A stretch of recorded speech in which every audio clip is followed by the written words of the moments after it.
se calhar só fazia uma introdução muito, muito breve e já dava a palavra à Érica. Este evento está a ser organizado pela Zero Waste Lab. Quem ainda possa não saber, eu já disse isto repetidamente, mas é uma associação sem fins lucrativos e que promove o conceito de lixo zero. Isto é, acreditamos num futuro, num amanhã e num futuro sem lixo. Esta questão do lixo leva-nos a uma perspectiva do mundo e da ação humana, porque o lixo é aquela coisa muito democrática, está em todos nós e somos os únicos na Terra que fazemos lixo, porque tudo o resto se autorregula na natureza. Estamos na semana Lixo Zero, estamos super curiosos com a Catarina, muito obrigada, eu sei que esta semana não foi fácil em termos pessoais, portanto, super obrigada mesmo. Obrigada. E Érica, entregue-te aqui a moderação desta conversa, que eu acho que tens a energia certa para conduzir-nos nesta viagem entre o jornalismo, o papel do jornalismo, bem, Catarina, que corajosa, e as questões do ambiente e do plástico em particular. Boa. Bom, Sara, muito obrigada por passar a palavra para mim. Antes de eu iniciar, eu queria pedir a gentileza para quem estiver aqui, a gente vai fazer uns combinados iniciais, né? Para quem estiver aqui, estar realmente com o microfone desligado, para, enfim, ouvir com mais presença e para a gente também ter melhor fala com vocês. Na sequência que a Sara falou, aqui a gente está nesse momento super especial, recebendo a Catarina. Hoje a gente vai falar sobre jornalismo no ativismo climático. Então, agradecimentos iniciais que eu faço, realmente a gente está fazendo parte de uma agenda muito grande, né? Desde do Festival Mundo, como da Semana Lixo Zero, organizado pelo Zero Waste Lab. Também esse projeto está no âmbito da Academia Lixo Zero, com apoio da Câmara de Lisboa, do BIPZIP, e em parceria também com o Zero Waste Youth, movimento do qual eu também faço parte. Então, me apresentando um pouquinho, eu sou a Érica Liberato, sou geógrafa e especialista em gestão da sustentabilidade e responsabilidade corporativa, faço parte desse movimento do Zero Waste Youth, que também faz parte do Zero Waste Lab, somos o braço jovem do Zero Waste Lab, e a nossa ideia, né, do nosso movimento é realmente disseminar o conceito do lixo zero e fazer com que a gente tenha realmente consciência de que o lixo pode ser um recurso, né? A gente produz realmente o que a Sara trouxe, somos a única espécie que produz lixo, e como que a gente consegue regenerar o nosso planeta, né? Hoje eu tive em uma outra intervenção junto com o Zero Waste Lab, falamos sobre o ciclo de vida de produtos e da nossa vida, né, como sociedade, como planeta, e eu falei bastante disso, né, como é que a gente consegue ter um olhar mais sistêmico para a nossa grandeza como sistema, mas também para a nossa pequenez como espécie, né? Somos um pinho de areia em toda a grandeza do universo. Então, a gente está destruindo a nossa casa e a gente precisa olhar com mais carinho com relação a isso. Então, nesse contexto, a gente traz a Catarina Canelas aqui, nossa convidada especial, e é uma honra eu estar aqui com essa pessoa tão inspiradora, que tem me inspirado muito desde que eu cheguei e a conheci aqui em Portugal. Então, a Catarina, ela é repórter da TVI e da TVI 24, professora também do Esquité, autora de várias grandes reportagens, né? E a Catarina vai se apresentar um pouquinho melhor para vocês. E ela escreveu também o livro A Hora da Partida e foi idealizadora dessa série de reportagens Plástico, o Novo Continente. Ela é defensora das causas, nem preciso falar, por conta da reportagem que ela fez, do impacto que essa reportagem teve para o público português, mas também fora daqui. Então, eu queria dar as boas-vindas para a Catarina. Catarina, muito obrigada, primeiro por aceitar esse convite nosso, e por estar aqui doando o seu tempo, sua energia e todo o seu carinho para esse movimento junto com a gente. Já posso falar? Não sei se... Já. Olá, boa noite a todos, a Érica e todos os outros presentes. Eu é que agradeço a vossa generosidade de terem lembrado de mim, me terem convidado para falar um bocadinho, sobretudo sobre aquilo que eu faço e sobre aquilo que eu fiz, direcionado neste tema, que estamos todos aqui a falar, o ambiente, e que tanto nos preocupa e que tão urgente é para todos nós. Eu não sei se, primeiramente, se calhar falaria um bocadinho sobre mim. Para quem não sabe, eu sou a Catarina Canelas, sou jornalista da TVI, como dizia a Érica, e aventurei-me no último ano e nos últimos meses a criar uma série de reportagens de larga escala, com uma série de 7 reportagens, 7 episódios, se lhe quiserem chamar assim, que é Plástico, o Novo Continente, e que saiu no passado mês de agosto, foi emitido em horário nobre na TV, e penso que a nossa conversa também se vai debruçar um bocadinho sobre isso, não é? Sobretudo sobre isso. Sobre tudo e sobre isso também. Antes de a gente começar a nossa conversa, então, e já que a gente vai permear sobre essa questão do jornalismo e trazer a sua experiência, tão rica experiência das reportagens, eu queria pedir para a Sara colocar para a gente, então, um teaser, só para a gente relembrar um pouco e ter um gostinho mais do que foi essa série de reportagens. Sara, é com você.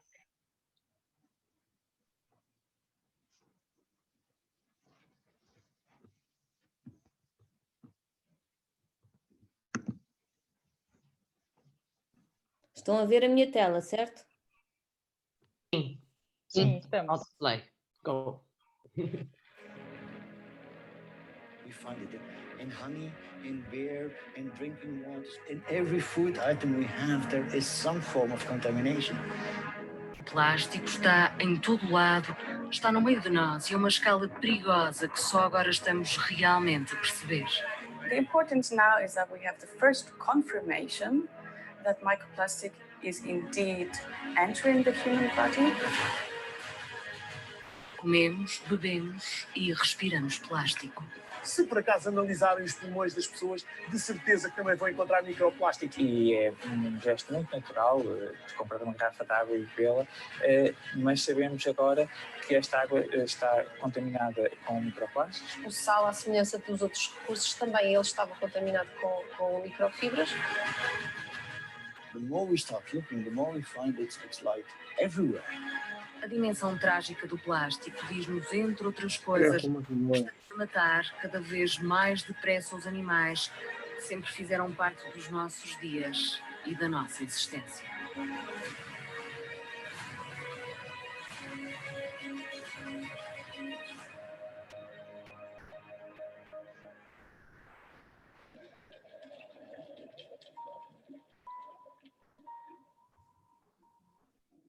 Sara, muito obrigada por você compartilhar com a gente esse gostinho aí rapidinho do teaser, né, da Catarina. E para a gente começar um pouco do começo, né, dessa história, Catarina, eu queria que você falasse um pouco de você para a gente e um pouco de quais experiências te trouxeram para o mundo do jornalismo. Olha, no fundo, eu queria ser jornalista desde pequenina. Isto começou tudo, eu tinha 5, 6 anos, ainda não sabia ler nem escrever, e comecei a fazer os primeiros programas de rádio, programas infantis na rádio da minha terra. E fazia e falava com outros meninos, com outras crianças, ainda hoje guardo com muito carinho muitas das cartas que me faziam chegar dos meninos mais velhos. E desde aí percebi que gostava de contar histórias, e gostava de contar as histórias dos outros, e gostava de informar. E mais do que informar o dia-a-dia e esse nosso papel tão nobre que é ser jornalista, eu comecei a fazer o meu caminho ao querer contar histórias, e aquelas histórias que mereciam ser bem contadas e mereciam ser conhecidas, e percebi que era uma grande vantagem e era um privilégio para mim poder ser os olhos e poder ser sobretudo a voz de quem não tem voz, ou de quem não a consegue passar como ela devia ser passada e transmitida. E, portanto, este era o meu caminho. Eu penso que ele já estava traçado. Eu acho que ser jornalista é uma questão de ADN. Ou és ou não és, ou tens vocação ou não tens, porque isso acarreta muitos compromissos, acarreta muitos sacrifícios e acarreta muita responsabilidade, e responsabilidade social e dever cívico. E se tu não o tiveres e não estiveres preparada para isso, não vale a pena. E eu ao longo dos anos fui percebendo que estava preparada e cada vez mais bem preparada, e daí também identificar-me, emocionar-me e não deixar de sentir, ainda que com rigor, cada trabalho, cada pessoa, cada tema que eu faço ou que eu trato. E é isto que é ser jornalista para mim, esta grande missão que eu agarrei com as minhas mãos, com unhas, com dentes, com os olhos, com a boca, com o nariz, porque é preciso cheirar as pessoas e cheirar aquilo que nós encontramos e sobretudo termos um novo olhar e poder, se possível, mudar alguém, mudar uma situação e mudar o mundo, e isso é espetacular. E é o que você já está fazendo, né? E esse papel como comunicadora, né? Porque não é só jornalista, é comunicadora, muito mais amplo do que isso, né? Eu acho que enfim, tá chegando a muitos lugares, né? Pelo seu ativismo também. E quando que você teve esse clique, assim, essa convergência da sua profissão como jornalista para as causas climáticas, para as causas ambientais? Como que foi esse interesse seu dentro do jornalismo para ir para essa área ou abordar também essa área? Olha, eu sempre fui uma jornalista, eu acho que não há que ter pudor, o jornalismo profissional também tem o jornalismo de causas e eu sempre pratiquei muito o jornalismo de causas, não há que ter pudor nele, ele é nobre e serve precisamente para isto, não só para este trabalho como todos os outros que eu fiz, e eu sempre me dediquei muito aos temas sociais, sobretudo nas grandes reportagens.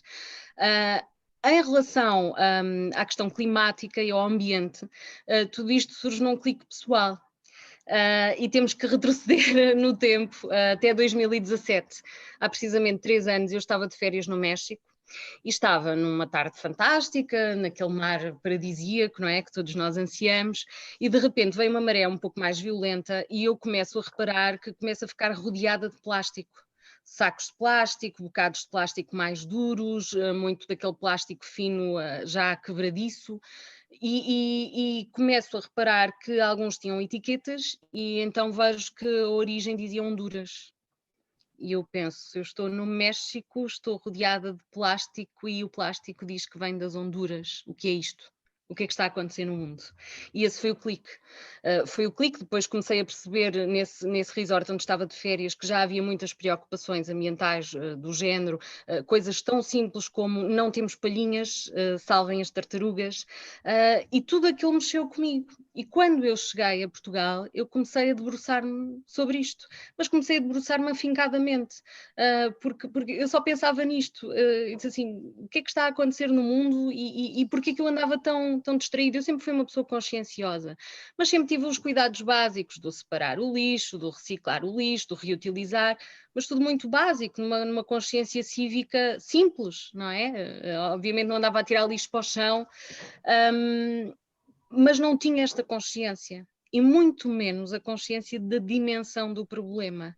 E acho que eu começo a estudar por mim, começo a ler imensos artigos, começo a entrar em contacto com associações, com movimentos, com cientistas, com biólogos, não só especialistas em Portugal. Depois, mais tarde e mais arrojadamente, comecei a contactar investigadores a nível internacional, através dos documentários que eu via e das documentações todas que eu lendo, e começo a perceber que o oceano é só um e que é global. E este é um problema global. E depois, além de nunca ter deixado este tema a nível pessoal, pensei, qual é a melhor forma de chegar ao mundo e de chegar a toda a gente e de chegar às massas? É através do meu trabalho. Então vamos utilizar o meu trabalho para o bem e fazer serviço público, porque é isso que nós temos que fazer. serviço público, e pensei que a melhor forma é realmente vamos fazer uma reportagem, vamos fazer um trabalho sobre este tema. E a partir daí surge todo um processo solitário, porque o primeiro processo é solitário, de muita investigação, mais do que esta, que eu tinha feito até ali, já de um ponto de vista profissional, já de um ponto de vista muito mais criterioso, e que depois culmina nestas 7 reportagens. Então foi uma experiência pessoal de férias, né? Você estava ali num momento total off trabalho, off work, e veio esse clique e já veio essa ideia de trazer à tona a sua experiência e a via onde você tinha acesso, né? Eu queria saber onde a TVI entrou nessa sua ideia pessoal. Foi já no começo ou você teve que preparar algo para apresentar para eles, ou eles entraram realmente porque a gente viu via TVI, né? E como foi esse processo? Olha, foi um processo muito solitário, como eu te disse, porque foi um processo muito meu, muito de investigação minha, porque eu precisava de ter os factos todos e precisava de conseguir transmitir a quem está acima de mim e a quem compete a decisão, neste caso uma direção de informação, que tinha que acreditar naquele projeto e que tinha que perceber realmente a gravidade e a dimensão de um problema que estava ali e que não estava a ser explorado, e que tinha que ser explorado precisamente com esta dimensão. Ou seja, isto é um trabalho que não é fácil, que exige logisticamente, exige muito, que exige tempo, que exige que eu seja afastada de todo um dia-a-dia ou de outros temas para estar debruçada ao longo de algumas semanas ou alguns meses a fazer só isto, e é preciso mostrar que este tema cabe num horário nobre. Não é? Tens que fazer acreditar.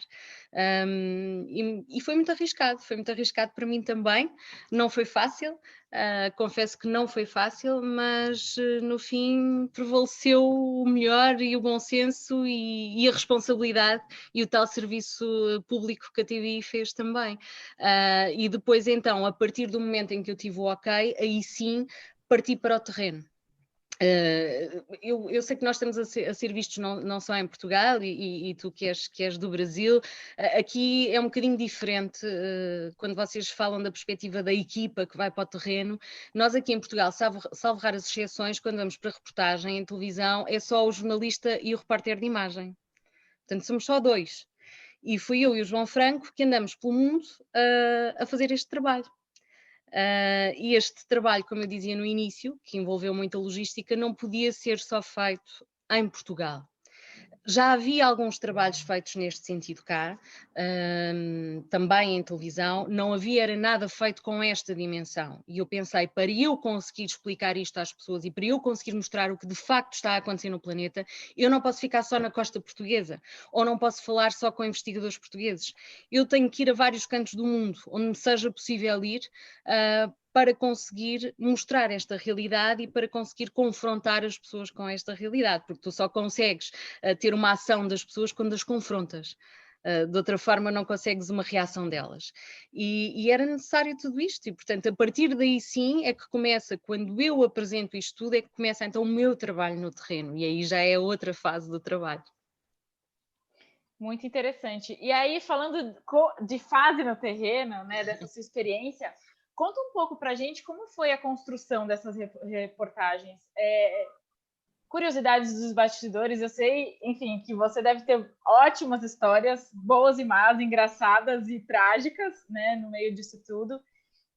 Como foi encontrar essas diferentes realidades e pessoas tão diferentes, né, que se conectavam num objetivo comum, né, de todas as pesquisas que você fez? Você visitou vários institutos, você visitou muitas realidades. Então, como foi tudo isso para você? Conta um pouco para a gente desses bastidores. Olha, foi avassalador. Eu vou-te dizer, o início, quando tu começas de algo do zero, tu tens muitos caminhos por onde ir e tu tens logo que fixar pelo menos 1 ou 2 caminhos e saber que não podes fugir muito dali. Tens de criar um guião mental. E eu criei logo um guião mental na minha cabeça. E a partir daí, sim, contactei as pessoas que eu achava serem as certas, ir aos lugares que eu achava serem os certos e necessários.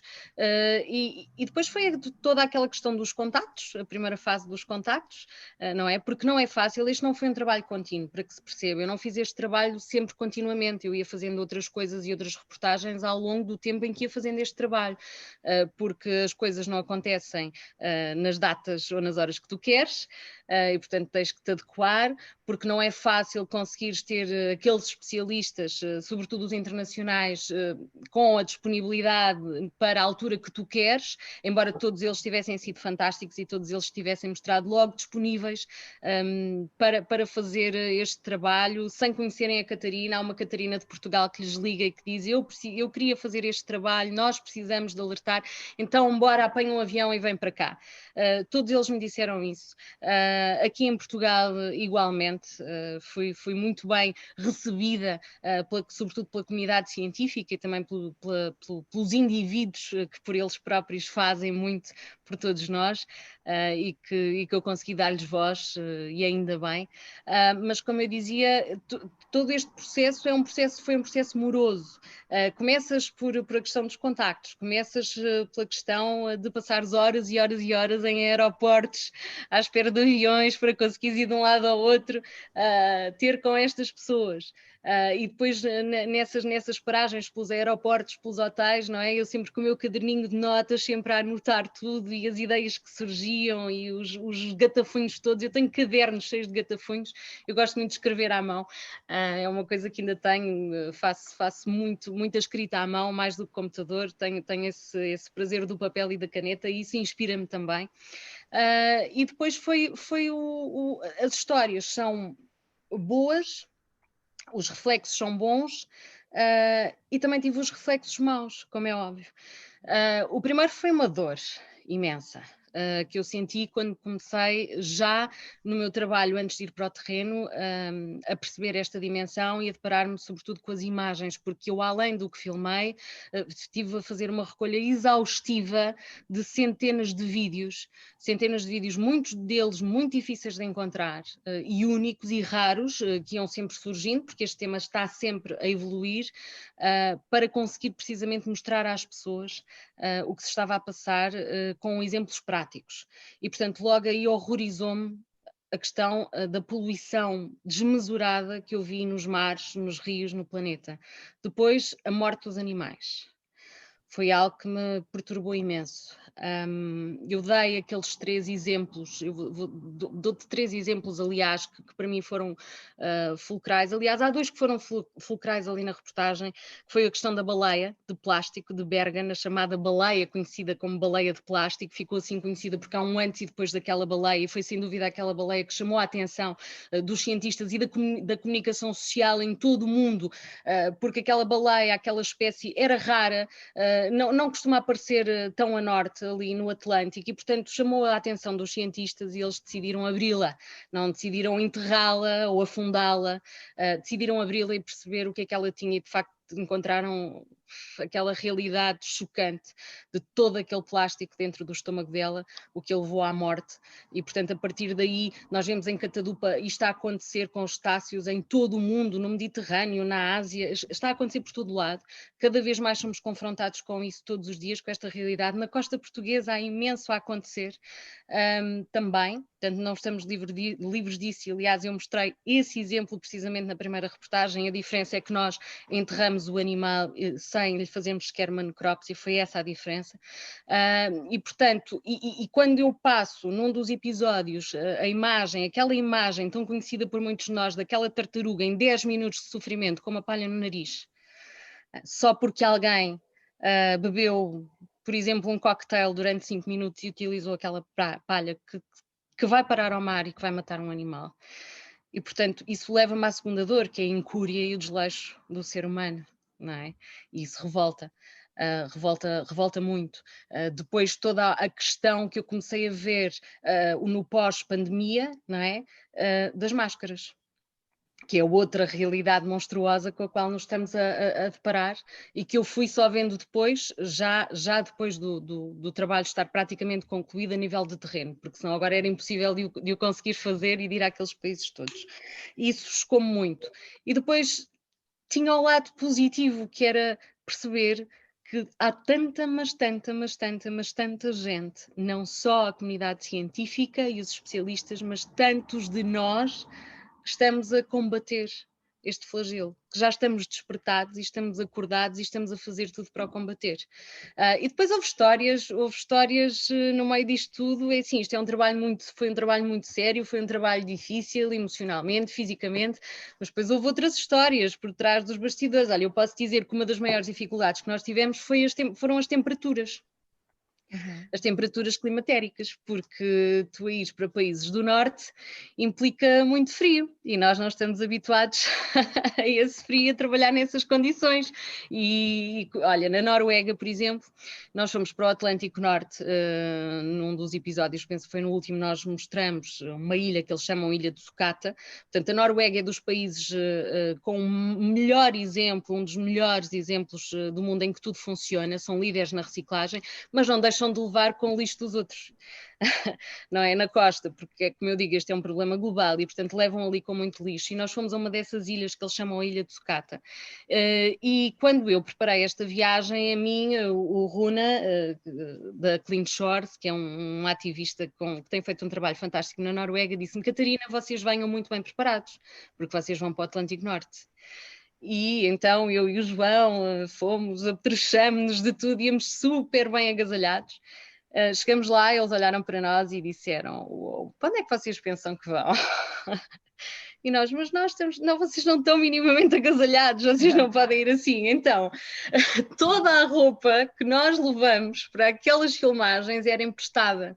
Os aliados dos pescadores, o gorro viking que eu levava, tudo era emprestado, nada era nosso. Do João não se vê porque ele estava a filmar, mas, por exemplo, eu vê-se perfeitamente, eu parecia um boneco da Michelin, não é? E tinha calçado, tenho um pé muito pequenino, eu calço 36 e lembro que tinha calçado umas botas 42, aquilo já era lamacento, mas eu estava constantemente, e vê-se que eu estou constantemente a tropeçar na reportagem, porque eu estava com imensos números acima do pé que eu calçava, mas conseguimos fazer aquilo e, portanto, são estes, por exemplo, na Bélgica apanhamos um frio que eu não sei quantificar, porque é olha, não sei quantificar nem dizer-te, porque é um frio úmido, é diferente, e portanto nós apanhamos muitos graus negativos para irmos àquela praia de Ostenda com um especialista que nos ia mostrar os microplásticos nos mexilhões, e eu queria ir recolher o mexilhão que íamos levar para a análise diretamente a essa praia. E eu nunca tinha visto uma praia com neve, atenção, eu cheguei lá, não via areia, via neve. E lembro-me que nós ficamos presos porque apanhamos uma tempestade de neve pelo caminho. Portanto, aconteceram assim histórias, como também aconteceu o oposto. Aconteceu-me em Cabo Verde, pelas temperaturas precisamente extremas, estava muito calor, estava muito sol, nós fomos para a Ilha de Santa Luzia, que é uma reserva natural que não é habitada, e foram dias muito, muito duros, porque o caminho que nós fazíamos desde o acampamento até à Praia dos Achados, que é aquela praia que se vê cheia de lixo, são cerca de 50 minutos a pé, porque nós não podemos atracar desse lado, o mar é violento e, portanto, tínhamos que atracar do outro lado da ilha. Portanto, nós já dormíamos mal, porque montamos uma espécie de uma tenda de um hospital de campanha, não é?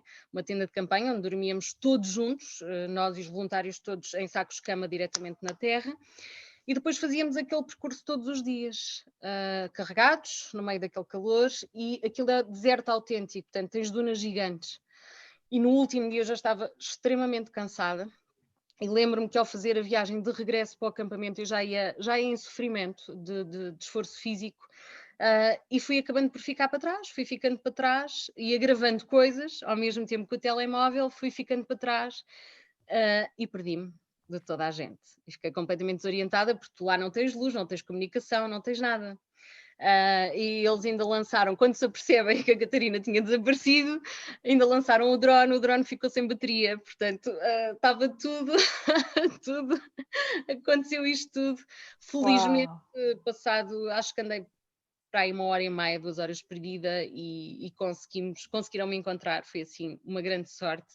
E depois daquele susto todo veio aquele momento de relax, que tu dizes, pronto, passei, não fico aqui, ainda não estava o meu destino, era ficar aqui.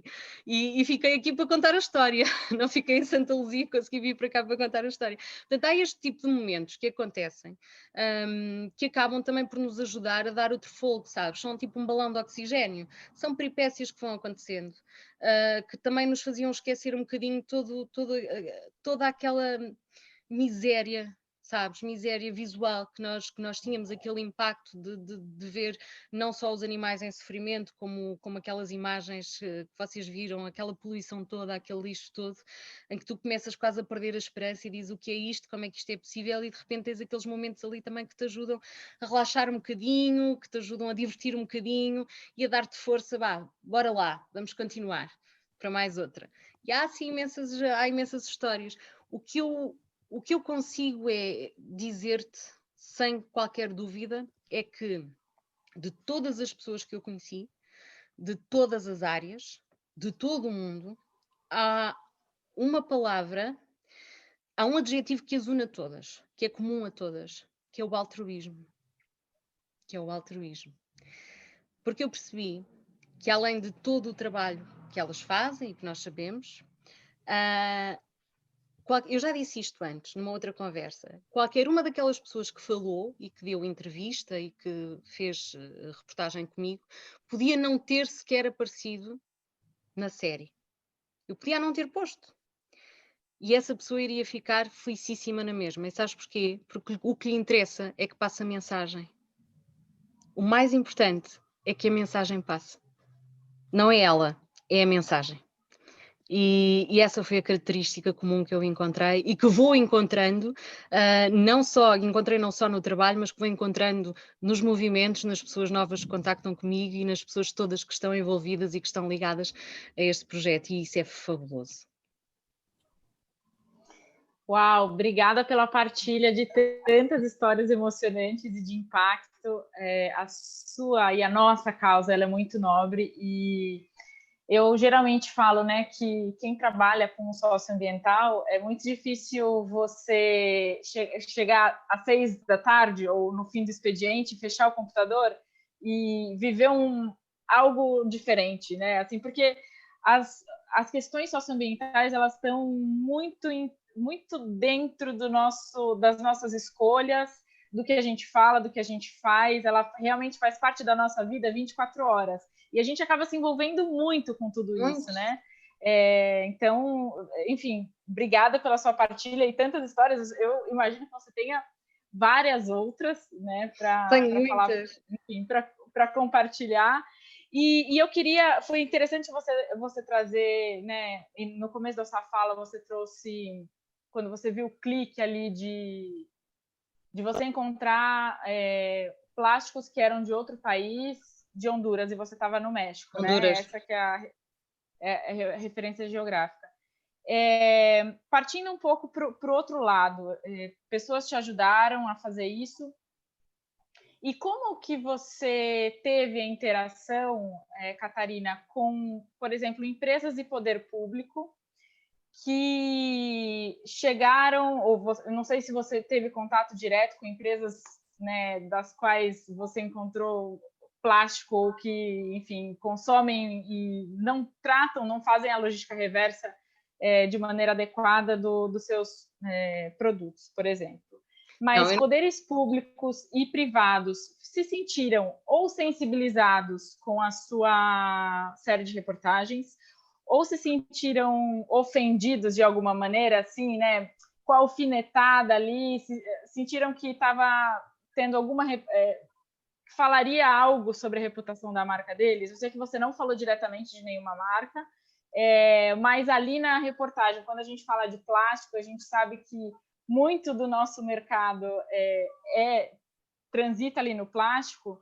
como que você soube lidar com isso e se teve, né, esse tipo de abordagem ou do público ou do privado com você ou, enfim, com a sua equipe?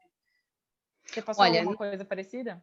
No final da reportagem, esta série teve uma reação avassaladora da sociedade, das pessoas, o que veio demonstrar que tinha lugar em horário nobre e tinha lugar com esta dimensão. O feedback que eu tive, curiosamente, eu não estava à espera disso, atenção, foi todo extremamente positivo. Foi positivo pela comunidade, foi positivo pela comunidade científica e prova o quão rigoroso ele era, porque senão eu seria a primeira a levar na cabeça. Já sabemos como é que as coisas funcionam e ainda bem. Não tive reação negativa por parte nem de entidades públicas nem de entidades privadas, sendo que há entidades públicas que não, falando delas, estão ali focadas. Eu estaria à espera, se calhar, de um e-mail ou de um contacto numa reação, mas nem essa reação houve. Não houve nem uma tentativa de justificação, nem houve uma reação. E quando tu não tens uma reação, é porque de facto mostra que o teu trabalho foi extremamente rigoroso, tu não inventaste nada, contaste a verdade exatamente como ela é, sem floreados e com rigor. E portanto isso dá-me um enorme prazer, porque esse é o maior prémio que eu posso ter. Não só a reação das pessoas e perceber que as pessoas já estão a mudar, que eu contribuí para despertar consciências, mas também, sobretudo, por perceber que este não feedback negativo tem dois lados, e o lado principal é que demonstra que não havia por onde pegar. Não havia por onde pegar. E quando tu não tens por onde pegar, tu não tens argumentos, nem consegues sequer, aliás, não consegues sequer dar um argumento porque não o tens, porque sabes que não o tens e porque sabes que nem vale a pena ir com ele para a frente, e quem tinha que enfiar a carapuça enfiou-a. Basicamente é isso, é uma expressão que nós utilizamos aqui em Portugal e que as pessoas percebem, e é isso, e eu espero que isto sirva para que outras medidas sejam tomadas, outras opções no futuro sejam tomadas, para que não seja preciso, será sempre preciso alertar para este tema, mas que não seja preciso fazer determinado tipo de alertas, porque quer dizer que as coisas já não estão a correr mal e já estão a mudar de rumo e já estão noutro caminho. Exato, essa é uma mensagem muito importante, né? Espero que no futuro a gente não precise falar mais da problemática, mas sim de soluções, né? De outras coisas mais evolutivas do que essa problemática, realmente. E você tocou mais de uma vez, né, em como a série de reportagens ela foi transmitida num horário nobre, né? Você é uma pessoa que deu muito acesso a esse tema por você estar num importante meio de comunicação português, né? E você ocupou um horário nobre realmente. A gente sente falta, como espectador, como telespectador, de mais programas educativos, né? Não só informativos, mas educativos e instrutivos, né, que comunique realmente e eduque a sociedade de uma forma mais clara, mais direta e mais construtiva, inclusive, sobre essa problemática.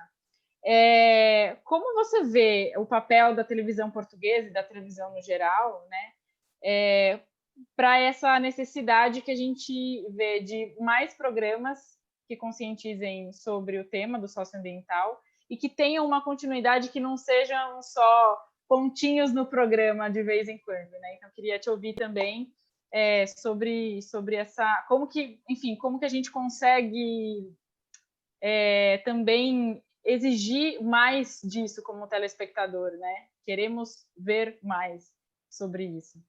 Olha, pegando na última frase que tu disseste, consegues exigir mostrando que vês, e isso reflete-se nas audiências. Eu posso falar de mim e da minha experiência, é assim, sempre foram feitas, atenção, peças e reportagens, já há muito que colegas meus, e eu acho que cada vez mais há mais colegas, quando falo de colegas é em todo, desde a imprensa, televisão, rádio, a debruçarem-se sobre este tema, e especializados até neste tema. Eu não era especializada, não é? Comecei nisto há relativamente pouco tempo, mas tenho colegas que são especializados na área e sempre têm feito matérias sobre isto, e inclusive têm passado nos telejornais. O que não tinha acontecido aqui em Portugal era passar um trabalho com esta dimensão e durante tantos dias seguidos. Isso nunca tinha acontecido. E é preciso muita resiliência. E é preciso muita insistência. Insistência, e é claro. tu provares a quem de direito que é possível, e que as pessoas querem ver isto e que precisam disto. Isto é um tema difícil. Geralmente este faz parte daquele tipo de temas que vai muito para os canais de cabo, que vai muito para os documentários, ou seja, que vai muito para o nicho, para aquele nicho que se fala, é um nicho de ambiente, que é aquele nicho de pessoas e aquele nicho de pessoas que quer ver. Não, o paradigma mudou. Como tu há bocado dizias e muito bem, esta questão desculpa que eu agora deixei aqui de ver, esta questão do... Estão-me a ouvir bem? Estão-me a ouvir bem? Que eu agora tive aqui um break, mas já recuperei. Como tu dizias há bocado, toda esta, agora perdi-me aqui um bocadinho, toda esta questão do ambiente, não é, na sociedade, faz parte de nós. Isto não é um tema à parte. Não é como eu estou ali a falar dos robôs ou como eu estou ali a falar agora de um tema qualquer, não interessa. Isto faz parte de nós, faz parte da nossa vida. Já há muito tempo que isto deixou só de ser ambiente. Isto é a nossa saúde, isto é a nossa existência que está em causa. Está em causa a nossa existência, porque assim, o planeta já passou por extinções e o planeta tem capacidade de se regenerar. A humanidade não. O ser humano é que não. E somos nós neste momento já que estamos em causa. Não é? E quando nós falamos de ambiente, nós falamos em sobrevivência humana também. Não é? E, portanto, a partir do momento em que tu consegues provar que as pessoas querem ver isto porque estão cada vez mais preocupadas, porque se começam cada vez a consciencializar mais, tu abres um caminho. O caminho já estava aberto, eu acho que ajudei a abrir ainda mais, acho que ajudei a alargar este caminho, sabes, com este trabalho. E foi um risco que correu muito bem. Porque nós tivemos audiências brutais, nós estamos a falar que a reportagem saiu em agosto, e para que se perceba, agosto é um mês em que o consumo de televisão desce muito, porque as pessoas estão na praia, porque as pessoas estão de férias, e portanto não estão a ver televisão àquela hora, às 8 da noite. E o que aconteceu foi que nós tivemos audiências como já não tínhamos há imenso tempo. E estamos a falar que houve dias em que chegou a 1 milhão e quase 300 mil espectadores. Portanto, estamos a falar que só no Jornal das 8 foram mais de 7 milhões de pessoas a verem, em agosto. E estamos a dizer que com o Jornal da Hora do Almoço foram mais de 3 ou 4 milhões, fora as pessoas que viram no cabo, fora as plataformas digitais, fora as pessoas que continuam a ver porque a reportagem se continua a replicar nos sites. E, portanto, isto veio provar que este tema, como muitos outros temas considerados difíceis, têm lugar no horário nobre. Eu penso que isto já ajudou a abrir aqui em Portugal. Penso que eu vim ajudar um bocadinho mais e tenho alguma esperança que quem de direito tenha percebido isso, seja em que canal for, seja em que órgão de comunicação social for, e percebo que já se alterou alguma coisa, sabes porquê? Porque na semana a seguir, aos dias em que a reportagem foi transmitida, eu comecei a ouvir noticiários de rádio a abrirem com a questão do plástico, eu comecei a ver manchetes de plástico nos jornais e comecei a ver outros canais também a colocarem mais peças no ar sobre a questão do plástico nos oceanos, sobre as alterações climáticas, e eu penso que isso já foi um grande sinal. Portanto, algo já mudou.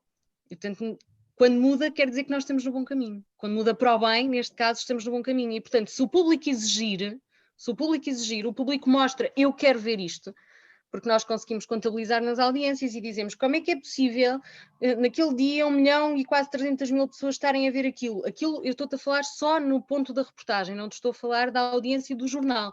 Estou-te a falar que naqueles 15 minutos específicos chegou a 1 milhão e 300 mil, quase. Portanto, tu pensas, como é que isto é possível? Ok, as pessoas querem ver isto. É claro que há aqui uma coisa mas isto eu falo por mim, Catarina. Eu acho que uma grande história só é uma grande história, seja ele o tema que for, se for bem contado. E eu humanizei este tema. Humanizei-o. Eu tornei-o próximo de todos nós. E fiz com que cada pessoa se identificasse com aquilo que estava a ver e queria que cada pessoa sentisse. E por isso, já me fizeram muitas vezes esta pergunta: era necessário ser tão chocante? Era totalmente necessário, porque nada daquilo foi inventado.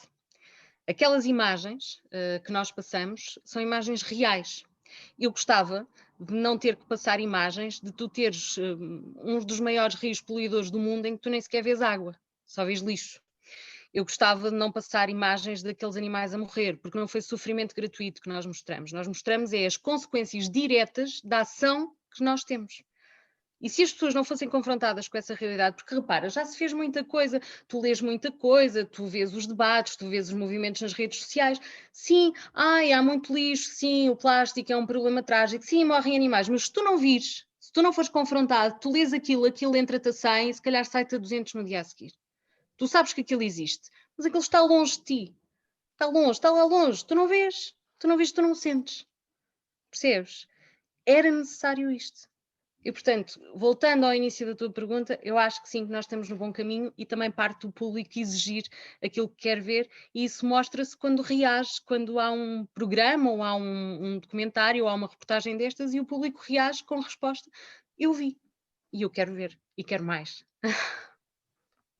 Uau, que legal. Catarina e Érica, posso só introduzir aqui um aspecto importante. Érica, não sei se queres ver aqui no nosso chat, eu acho que há questões aqui importantes a gerar no grupo e acho que era mesmo importante aproveitar aqui a perspectiva da Catarina em tentar provocá-la a ela e provocar o seu meio do jornalismo, até porque há curiosidades que nós temos mesmo, como é que nós também, sociedade civil, podemos engajar mais o jornalismo nestas temáticas, na área da educação e do ativismo que cada um de nós deve ter. Queres fazer essa ronda ou como é que queres fazer? Eu estava pensando em a gente abrir para as perguntas no final, na verdade, para a gente seguir aqui um pouco mais com a Catarina e deixar uns minutinhos no final para a pergunta. O que vocês acham? Pode ser? São quase 9 da noite. Eu acho que era de introduzir agora algumas questões, se calhar podíamos aqui reconduzir aqui a conversa com o que o grupo também está a sentir. Se concordares, não quero, mas acho que é bom sentir. Bora! Pronto, bora. Assim o co-criativo sempre, não é? Estamos sempre a co-criar qualquer coisa. E então, deixem-me vir aqui ao início. Eu só queria, antes de a gente, só fazendo um gancho aqui, isso que a Catarina trouxe agora, enquanto a gente organiza, Sara, eu queria uma ajuda sua para organizar aqui a fila de perguntas rapidinho, mas eu só queria terminar de perguntar para a Catarina, nesse gancho que ela trouxe. Você, Catarina, tem uma posição, né, tem esse poder de fala, digamos, de levar essa palavra, porque você esteve nessa via, né, da TVI. Tem muitas outras organizações e pessoas que estão fazendo muito e querem também ter esse espaço de voz, né? Não estou falando de uma reportagem, mas eu queria que você desse uma dica ou qual que é a mensagem que você conseguiria falar para as pessoas do ponto de vista de pessoas e organizações, né, que estão nessa luta também e que querem colocar essa ideia também para o mundo, né? A gente acabou realmente se desconectando, né, achando que o planeta, enfim, é outra coisa, a natureza é uma coisa e nós somos outra, e a gente precisa, quem tem esse grau, esse nível de consciência, realmente está trazendo à tona esse tema de uma forma talvez menor do que a gente precisa por conta da urgência, né? Então, qual é a dica que você dá para as pessoas, para a comunidade no geral, que querem dar voz também a essa problemática e a essa ideia, essa conscientização? Olha, eu como jornalista e neste trabalho, eu tentei dar voz a muitas dessas organizações e dei voz e a muitas das pessoas individuais também que por elas chamam os outros e fazem algo por esta causa. E porquê? Para as inspirar. Porque eu acho que se as pessoas forem inspiradas, as pessoas conseguem. O que eu vi é que há ainda muito poucos, mas há cada vez mais. E isso é fantástico. Eu acho que estão muitos a trabalhar para o mesmo. Se calhar, olha, eu falo agora como Catarina, não só como jornalista, mas eu como ser individual. Por exemplo, eu criei há pouco tempo uma página no Facebook que se chama Cada Gesto Importa, que é precisamente a frase final do meu trabalho. Porque realmente cada gesto importa. Tu podes estar a ter uma atitude positiva para o planeta e para o outro dentro da tua casa e ninguém precisa de saber, mas tu estás a contribuir. E tiveste o teu gesto e ele foi importante. E, portanto, eu acho que, além de nós, como indivíduos, o fazermos, penso que muitos destes movimentos, das associações que temos visto, talvez uma sugestão que eu tenho é que se podiam juntar, talvez num movimento num movimento conjunto, criar um movimento conjunto, não sei, através de uma página específica, através de um movimento específico, isso até é mais a tua área, e tu que estás nesta tua projeção toda, a dares esta projeção toda ao tema e que tens esta responsabilidade perante os jovens e a juventude, sobretudo, acho que vai muito por aí. Penso que devem continuar os movimentos, penso que devem continuar as atividades nas redes sociais, na internet. Criam-se agora muitos documentários, há muitas ideias a título individual.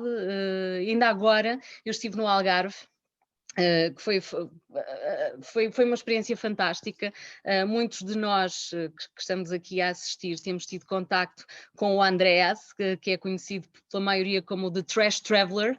O Andreas é biólogo, e anda a fazer um trabalho fantástico, que anda a pé pela costa portuguesa, já terminou neste momento, mas andou cerca de 2 meses e tal, penso eu, pela costa portuguesa, desde o norte até Vila Real de Santo António, até à fronteira com Espanha, e foi fazendo paragens em determinadas praias e foi inspirando pessoas.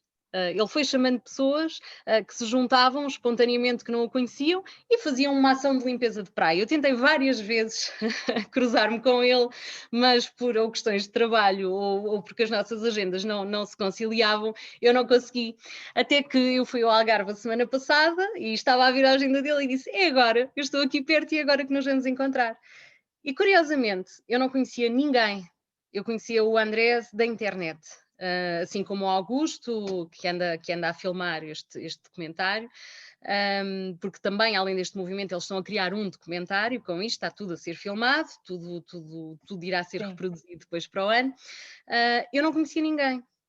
E, portanto, além de conhecer o Andrés e a equipa que estava com ele de filmagem, que são só 2 pessoas também, conheci pessoas individuais que se juntaram, que viram e, portanto, quiseram ir, que chamaram outros, e conheci a Associação para a Investigação do Meio Marinho no Algarve, que não os conhecia, tinha algum conhecimento do trabalho deles, mas nunca tinha comunicado com eles, e de repente acabamos por estar ali uma tarde inteira a limpar uma praia, e quando dei conta, 2 dias depois, estava numa ação num barco com eles pela costa algarvia, para ver o trabalho que eles fazem. Percebes? Isto parte muito de cada um de nós de ser individual, ou seja, eu não fiz isto em trabalho, eu fiz isto, estava de férias. Eu costumo dizer, as grandes causas não tiram férias. E se estivermos todos empenhados nisto, nós conseguimos que a nossa voz chegue, porque há um passa-palavra e porque alguém irá estar atento e alguém irá dar voz a quem não tem voz quando é preciso. Acredita nisso. Boa. Obrigada, Catarina. Uau, muito bom. Realmente a gente precisa dar as mãos e crescer esse movimento. Temos uma pergunta aqui, então, para fazer do pessoal que colocou aqui no nosso chat. Como é que os ativistas e jornalistas podem dar as mãos e mobilizar a comunidade e fazer pressão para sobre as grandes mudanças climáticas, né? Seria possível criar ferramentas de comunicação que servissem à causa? Qual que é a sua opinião? Olha, eu penso que é isso que já tem vindo a ser feito, não é? Eu ainda agora estava a dar o meu exemplo, eu só posso falar por mim, não é? Nesta questão do exemplo pessoal, naquilo que é a minha vida pessoal e no quanto eu me dedico a esta causa por mim, porque é de facto uma causa. mas que está envolvida também com o meu trabalho, ou seja, foi o meu trabalho que foi, ou seja, a minha causa pessoal deu um mote ao meu trabalho e o meu trabalho deu um mote para eu continuar cada vez com mais conhecimento e cada vez mais afincadamente envolvida nesta causa. E este jornalismo, quando eu te dizia, é um jornalismo de causas, é um jornalismo que gere envolvimento e necessita de envolvimento sem fundamentalismos, mas de uma forma rigorosa. E, portanto, se o fizermos de uma forma rigorosa, honesta e sem um fundamentalismo, ele pode chegar longe. E somos nós, jornalistas profissionais, que acreditamos e que damos um cunho de crédito a tudo o que está a ser feito. E somos nós que damos a voz principalmente aos ativistas, às ações que estão a ser feitas nesse sentido. Portanto, tudo isto está interligado e só desta forma é que se consegue chegar a bom porto.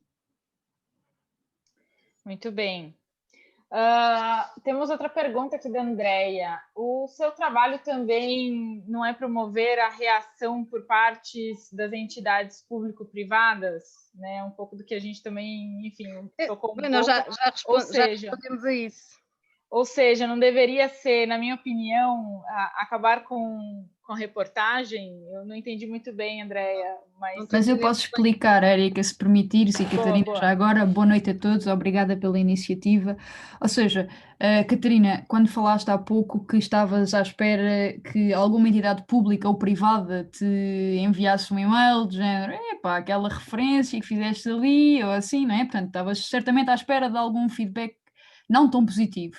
A minha questão é, e antes de mais devia se calhar ter começado por isso, acho que a tua profissão é das mais importantes para qualquer democracia, e precisamente por isso, por essa importância tão grande, pressões à parte, não deveria ser, não só por parte do jornalismo, mas principalmente por vós, essa pressão, ou seja, não deveria também, depois de teres lançado então os teus 7 episódios, se calhar continuar a batalhar na causa e procurar algum feedback tanto das entidades públicas como das privadas? Sim, eu tenho feito isso, Andréia, só para que percebas, eu entrei de férias a seguir. E, portanto, eu tenho estado de férias. Não tinha consciência, peço desculpa. Não faz mal. Portanto, eu estive de férias, tirei as férias que ainda tinha todas para trás em atraso, entretanto casei e juntei a licença de casamento. E, portanto, não tenho estado a trabalhar. Portanto, tive pouco tempo depois da reportagem ter saído, estive na TV mais uns dias, porque precisava tratar de várias questões burocráticas com este trabalho também, e estar a perceber o feedback e estar a responder a quem de direito. Eu não te estou a ver, Andréia, portanto eu estou a olhar em frente, só vejo eu não estou a olhar em frente como se estivesse a ver. Não há problema. Agora estou-te a ver, assim é mais fácil. Mas, obviamente, como eu já estava aqui a dizer à Érica, isto para mim tornou-se também numa causa e eu tenho muita responsabilidade social e cívica depois do trabalho que lancei. Exatamente. Portanto, Ou seja... Este trabalho para mim é um trabalho contínuo. Ora, como eu estou de férias, eu tenho feito o trabalho contínuo a nível pessoal.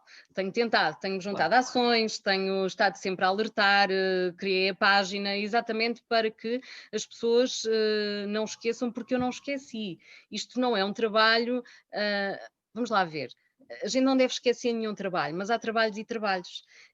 E este aqui não pode de forma alguma perder continuidade. E a minha responsabilidade aqui é muita, e há uma coisa que eu garanto, a não ser que não me deixem, e isso já é diferente. Da minha parte, eu vou continuar sempre a insistir e vou continuar sempre a trabalhar neste tema específico, porque é mesmo uma causa urgente para todos nós. E quando eu há bocado falava de serviço público, é isso, o serviço público é isto. É isso mesmo. É necessário, e como tu dizias, a minha profissão é uma profissão muito nobre e é muito necessária em qualquer sociedade, muito mais para regular uma democracia.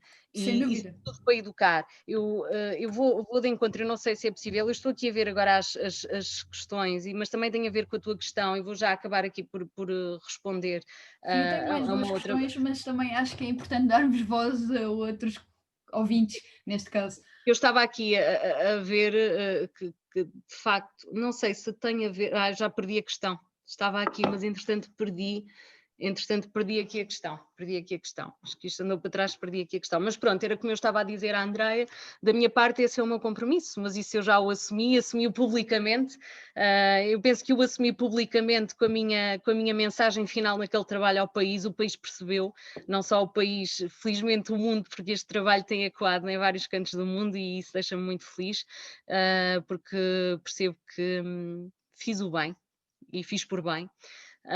Mas da minha parte, como Catarina, vou continuar, obviamente, agarrada a este tema e não vou parar. Isso não vou, de certeza absoluta. Acho que há um aspecto muito positivo a realçar, que é depois da reportagem tu casaste, portanto, claramente isto quer dizer qualquer coisa. Olha, casei, sabes que o meu marido, portanto, ele já estava comigo de férias quando eu contei há pouco aquele episódio no México. Ele está viciado em apanhar lixo.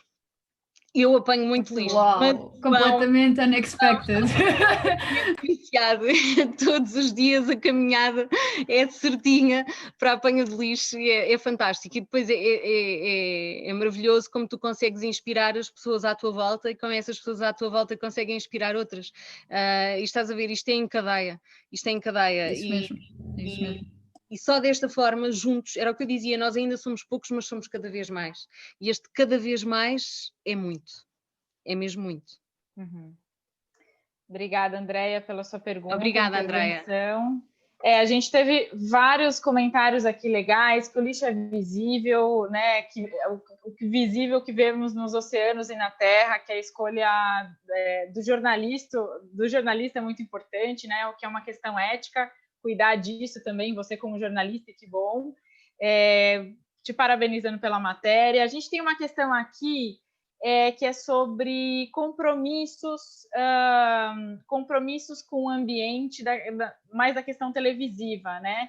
Que outros países já se comprometeram com passar essa informação, né? E educar via canais de comunicação. E a pergunta é como você vê o horizonte dessas iniciativas e desses compromissos aqui em Portugal. Olha, eu penso que esta pergunta vem um bocadinho no sentido que a gente falou há pouco, não é? Do caminho que se abriu e de vermos isto cada vez mais. Eu posso falar sobretudo da Noruega, porque foi o país que eu dei o exemplo, que é o tal país onde tudo felizmente funciona e funciona bem, porque há sobretudo uma mentalidade diferente e penso que está muito na mentalidade e na educação. O sistema educativo funciona de outra forma também em relação a esta temática. Eu reparei que lá, de facto, é dado muita importância ao tema, quando falamos dos órgãos de comunicação social.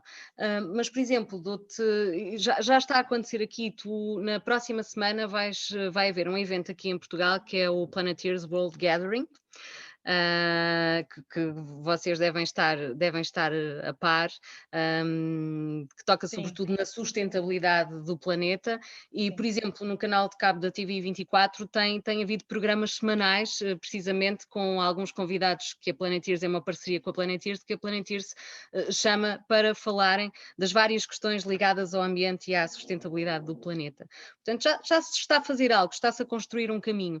Era algo que não se via há uns anos atrás e eu penso que estamos no rumo certo, mas há muito ainda, muito mais para fazer e temos que o fazer todos os dias, é o que eu digo, é continuar a batalhar, é a resiliência, aqui a resiliência é muito importante, sabes? Eu acho que a resiliência é o otimismo. Quando me perguntam, eu sou realista, mas sou uma realista otimista. Eu acho que quem não é otimista não faz nada. Porque tu pensas, se não és otimista e se não vês um futuro ou se não vês uma esperança, não vale a pena fazer nada. Não vale a pena tu fazeres o teu trabalho, todas as pessoas que estão aqui não vale a pena estarem a ver nem a ouvir aquilo que estamos a dizer, não valia a pena eu ter feito este trabalho, não valia a pena eu andar todos os dias das minhas férias a apanhar lixo e andar todos os dias a falar com a minha família, a incentivar os meus amigos, eu pessoalmente, porque não havia nada para fazer, porque já não há nada a fazer, porque estamos condenados, porque um não otimista não faz nada. Não sei se me estou a fazer entender. Portanto, temos mesmo que ser otimistas. Sem ação. Sem ação. Nós temos que ter ação. E eu estava aqui, eu Eu há pouco vi aqui desculpa só, Érica, vi aqui uma questão e já a encontrei outra vez, que era aqui uma pergunta que me faziam se a reportagem não devia só também falar das soluções. As reportagens, sim, claro que sim, mas isso dará uma outra reportagem, isso daria uma outra série, se for preciso. Eu neste momento, a minha urgência era um grito de alerta, eu tinha essa urgência em mostrar em que estado está o planeta. As pessoas tinham que ser confrontadas com a realidade e dizer, ok, nós fizemos isto. Tem que ser esse, não é? Nós fizemos isto. Não sei, a pergunta era tua, desculpa. Era. Ok. Não, mas o choque é fundamental para começar. O choque é fundamental. Também todos os ativistas aqui. Mas não merece a oportunidade de soluções. Porque, e, portanto, este era o... drama, não é? Este era o cerne desta reportagem, era esse, era, ok, vamos mostrar como é que está o mundo, vamos crivar isto. E depois, então, futuramente, que há pano para mangas, e é fantástico, ainda bem que há pano para mangas, o que quer dizer que é positivo, com as soluções, não é? Que já estão a ser criadas. Não é? Eu fui falando um bocadinho dos movimentos, mas depois temos uma quantidade de soluções e uma data de opções, de outras opções que se podem tomar. Isto é só um à parte, mas eu vi agora recentemente o último documentário do David Attenborough, não sei se já tiveram a oportunidade de o ver na Netflix, que é qualquer coisa de brilhante, o testemunho daquele senhor. Portanto, o documentário é o testemunho dele e pronto. E é incrível como é que ele, no final, aponta as soluções de forma tão simples. E há uma coisa que é necessária que se fala, que é a sabedoria. Ele fala da sabedoria, é isso que nos falta, que é isso que nós todos ansiamos, porque nós com sabedoria chegamos lá.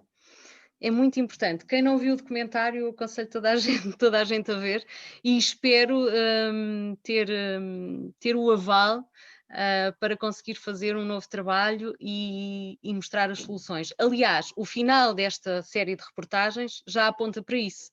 O meu final já é um final que também é de esperança. E explico que o momento de agir é agora e que estamos todos a tempo. Portanto, eu já dei esse mote. Boa! Olha, depois você coloca aqui no nosso chat, para quem não pegou o nome do autor desse documentário. E o que você colocou vai muito de encontro com uma pergunta que o Duarte fez, se ficou faltando alguma coisa para dizer ou mostrar. Ou seja, sim, né, toda a solução e tudo que você quer ainda mostrar. E espero que saia logo mais esses próximos episódios que você tem tanto ainda realmente para mostrar. Acho que realmente tem muita solução, muita gente pensando. Na nossa bolha, a gente transita pela nossa bolha do socioambiental, né? E a gente fala muito com pessoas que já falam e fazem muito sobre isso, mas quando a gente está em outro sistema, né? Em outro contexto, a gente vê que ainda precisa ser levada essa mensagem, né? Acho que cada vez mais eu tenho sido abordada por pessoas fora dessa bolha do socioambiental, me perguntando, quero saber mais, para quem vocês falam? Né? Como é que eu fico sabendo das coisas que acontecem de sustentabilidade do socioambiental? Então, a gente realmente precisa mostrar não só o problema, e sim, né, como a Ana também colocou, precisa dar um chacoalhão nas pessoas, a gente precisa mostrar a realidade, mas também que soluções estão sendo feitas para a gente trazer realmente luz à esperança, né, Catarina? Olha, eu acho que esta questão do Duarte leva-nos a muitas coisas, mas antes disso, deixa-me abrir um parênteses para vocês perceberem. Eu fiquei extremamente agradada e feliz de ver o Duarte aqui, porque como eu dizia há pouco, que tive aquela experiência com o Andrés, o Trash Traveler, lá embaixo, e conheci aquelas pessoas maravilhosas, eu conheci o Duarte precisamente neste trabalho, nas gravações da reportagem desta reportagem. Eu conheci o Duarte em Sines, no ano passado, precisamente quando nós fomos gravar aquela baleia que foi encontrada morta na praia de Sines, na costa alentejana, e que depois acabou por ser enterrada. Nós estivemos lá todo o dia. O Duarte estava a trabalhar, estava a fotografar, esteve todo o dia lá comigo, nós não nos conhecíamos, acabou por surgir daí uma amizade bonita, como já surgiu com tanta gente relacionada a este tema que eu conheci neste trabalho. E percebeu toda aquela angústia que eu senti de não ter largado, como se diz, não ter largado o osso, porque nós tentamos de forma incansável contactar com as autoridades. Não vale a pena estar aqui a referi-las, nós sabemos quem elas são, e o que nos era sempre dito é que não tinham nada para dizer e que nós nem sequer tínhamos que estar ali. Eu tinha que estar ali. E nós tínhamos que registar aquele momento e tínhamos que mostrar ao país, porque é algo que, como eu disse na reportagem, hoje Fernando Pessoa estaria muito desassossegado ao ver aquelas imagens que nos iam envergonhar a todos nós e sobretudo a quem de direito. E logo a seguir dei o exemplo que se passa na Noruega, e não só na Noruega, porque podem-me vir dizer, pois Catarina, mas os nórdicos têm... Não, eu mostrei exemplos que se passam no Mediterrâneo, que se passam na Ásia, nós vimos isso acontecer nas Filipinas, vimos acontecer inclusive em países de terceiro mundo e que o fazem, que se preocupam e que têm feito esse controle sobre esta questão da morte avassaladora dos animais. Isto para responder aqui ao Duarte, que havia muito mais para dizer, há sempre muito mais, porque todos os dias, inclusive estão a sair estudos novos sobre isto e todos os dias vai mudando. Há, por exemplo, um estudo muito recente que eu já não consegui incluir no trabalho, porque foi posterior ao trabalho. Toda a gente tem aquela frase chavão agora que em 2050 vai haver mais plástico do que peixe, massa de plástico do que peixe nos oceanos. Pois então o último estudo indica que é em 2040, e que em 2040 vamos ter o triplo do plástico que temos hoje nos nossos oceanos. O triplo. Vocês viram aquelas imagens, agora imaginem o triplo. Eu não estou a conseguir imaginar. Portanto, já perdemos 10 anos. Estamos em 2020 e já perdemos 10 anos. O que é que vai acontecer nos próximos 5 anos se nada for feito? Há muito para dizer, todos os dias há para dizer, por isso é que eu digo, eu não vou largar este tema e nenhum de nós, dentro do trabalho que fazemos, seja a nível profissional e seja a nível pessoal também, nos podemos desassociar deste problema porque ele compete-nos a todos nós e está em causa a sobrevivência de todos nós. É mesmo assim, é a mesma palavra, a sobrevivência. Muito bom. Olha... Uma parte. Posso? Pode, claro, siga. Boa noite a todos e parabéns por este debate.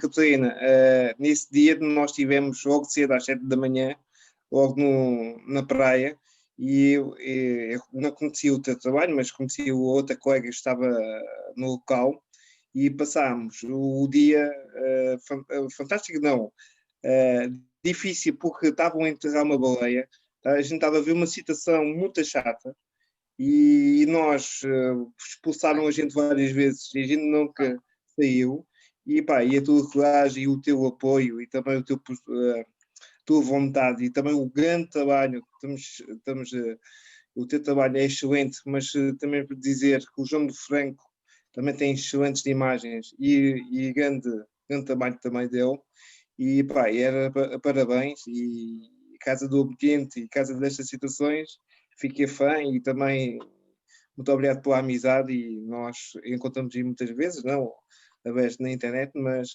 sabes que és bem-vinda à Zona. Obrigada.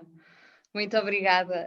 O Duarte ficou agora aqui aquilo que eu já tinha dito, este foi um trabalho muito solitário no início e depois todo um trabalho de terreno com o João Franco, que não teve só aquelas belíssimas imagens, mas teve um companheirismo fabuloso. Eu já trabalhei com o João Franco em outras grandes reportagens, nós entendemos-nos muito bem.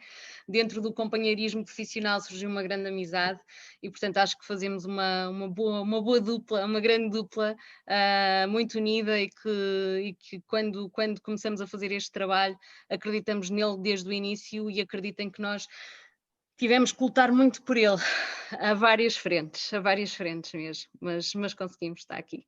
Obrigada, Eduardo, pelas tuas palavras. E um grande beijinho para o Alentejo.